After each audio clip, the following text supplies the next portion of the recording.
일본 근대사 이야기. 8번째 이야기. 두 발로 천하를 밟고 일어선 다카스기 신사쿠. 조슈에서 요시다 쇼인이 태어난 지 9년 후 조슈의 중심지인 나가토노쿠니 하기성 부근의 마을에서 다카스기 신사쿠가 태어났습니다. 훗날 스승과 제자로 깊은 인연을 맺고 일본의 미래를 만들어갈 두 사람의 운명이 시작된 것입니다. 스승인 요시다 쇼인은 개혁의 원동력인 존왕양 이사상을 널리 퍼뜨린 인물로 젊은 나이에 사형을 당했지만 오히려 존왕양이 운동에 불을 지피는 계기가 되었습니다. 그리고 그의 수제자 다카스기 신사쿠는 스승의 뜻을 받들어 그의 사상을 구체적으로 실천에 옮겼는데, 다카스기 신사쿠와 요시다 쇼인의 만남이 일본의 앞날에 어떠한 영향을 미친 것일까요?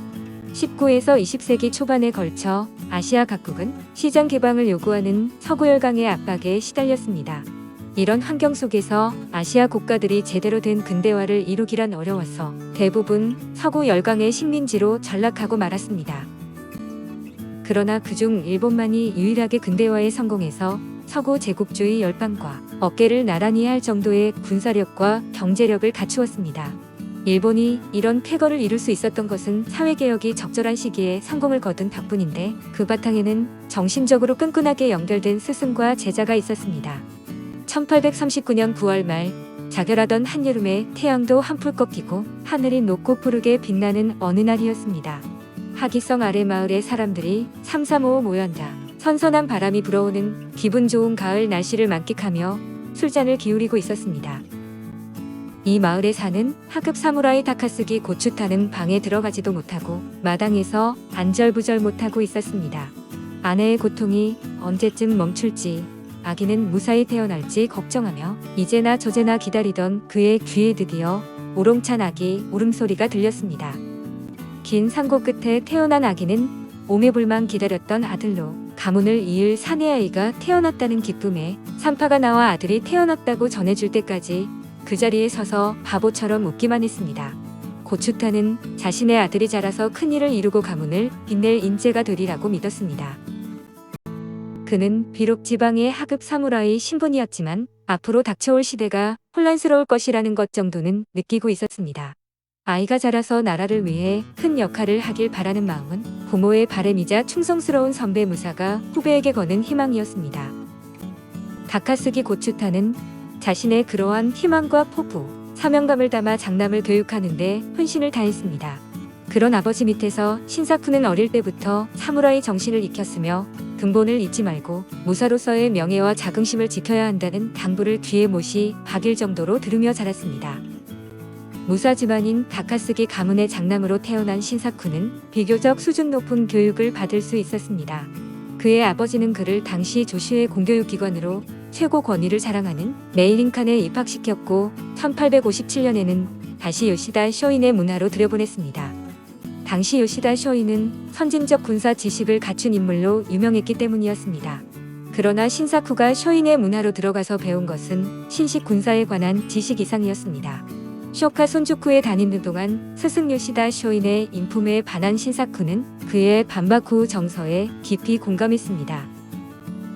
또한 당시 사회의 엄격한 신분 차별 분위기 속에서는 몹시 파격적이었던 만민평등의 개념까지도 점차 받아들였습니다. 이처럼 요시다 쇼인과 만난 경험은 다카스기 신사쿠의 전생애에 커다란 영향을 미쳤습니다. 1859년에 일어난 안세이 대옥으로 요시다 쇼인이 세상을 떠나자 다카스기 신사쿠도 쇼카 손주쿠를 그만두고 곧바로 에도를 향해 길을 떠났습니다. 그리고 바쿠우가 설립한 학교로 진학하여 서양에 관련된 지식을 배우기 시작했습니다. 스승인 요시다 쇼인의 죽음을 겪으며 바쿠우 통치자들의 비정함과 제도의 폐단을 절실히 느낀 그는 기득권에 대한 반감과 염증을 겉으로 드러내며 점차 엇나가는 행동을 보였습니다. 사람들이 다카스기 신사쿠에 대해 별종 사무라이 청년이라고 보기 시작한 것도 이 무렵부터였습니다. 사실 에도에 가기 전부터 그의 내면에는 이미 존왕양 이사상이 확실하게 자리 잡고 있었습니다. 그 흔적은 에도에서 유학하는 동안 조슈 고향집의 가신에게 여러 차례 보낸 편지 내용에서도 나타나는데, 편지에서 그는 늘 강한 어조로 일본은 반드시 부국강병을 이루어야 한다고 말했습니다. 또한 나라를 부유하게 하려면 모든 백성이 근검 전략을 생활화하고 국가의 기간 산업을 일으켜야 한다고 주장했습니다. 그리고 일본 전체가 하나로 단결해서 부국과 강병을 동시에 이루어야 하며 특히 학문하는 사람이나 기술자들은 서양의 지식과 기술을 최대한 습득해야 한다고 여겼습니다. 바람 앞에 놓인 촛불처럼 위기에 처한 나라의 운명을 개탄하며 좀 더 나은 미래를 위해 앞으로 나아가야 할 구체적인 방향을 모색하던 이 청년은 곧 도쿠가와 바쿠우가 주목하는 요주의 인물이 되었습니다. 1860년 무렵 다카스키 신사쿠는 기계적으로 지식을 습득하는 데만 열을 올리는 교실한 학문의 염증을 느꼈는지 교실을 벗어나 배운 것을 실천하는 것에 열중하기 시작했습니다. 군함에서 일하며 항해술을 배우고 스승이었던 요시다 쇼인의 충고에 따라 도호쿠 지방을 살펴보러 떠나는 등 발로 뛰면서 시대의 흐름을 살피고 그 속에서 일본이 어떤 상황에 놓여 있는지 확인한 것입니다. 이 과정에서 다카스키 신사쿠는 아이자와 야스시, 가토 아리치카, 사쿠마 쇼잔, 요코이 쇼난 등 뜻이 맞는 사람들과 만나게 되었습니다. 이들 가운데 사쿠마 쇼잔은 요시다 쇼인이 스승으로 모셨던 인물입니다. 진보적 사상을 지닌 명사들과 만나는 기회가 늘어갈수록 그의 시야는 점차 넓어졌고 이 세상에서 펼치고자 하는 꿈과 뜻도 확고한 형태를 갖춰갔습니다. 조슈로 돌아온 신사쿠의 머릿속에는 당시 일본인들이 주로 공부하던 국학이나 유학은 시대에 뒤떨어진 낡은 학문이라는 사고가 굳게 자리 잡고 있었습니다.